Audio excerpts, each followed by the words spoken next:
Хүнсний хувьсгал төрөмс байгууллагт удирдах зөвлөлд гишүүнээр элсэн орж байна.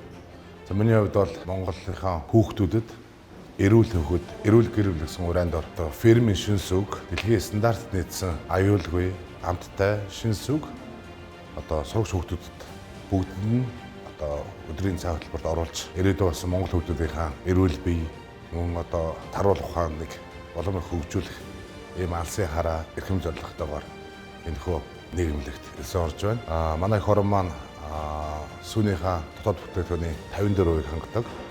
46% гадаадаас өөрөөс сүү бүтээгдэхүүнийг оруулж ирдэг. Тэр утгаараа Монгол их орондоо жишг загвар фермийг үүсгэн байгуулж энэ фермийн улам их бусад байгууллага хүмүүстэйгээ хамтарч энэ сүүний фермийг эрчимсэн мал аж ахуйг хорондоо улам зөв сайнаар хөгжүүлж явахыг зорж энэ хамт олондоо хамтарч энэ хөө үйлийг эхлүүлэхээр эхэлж байна.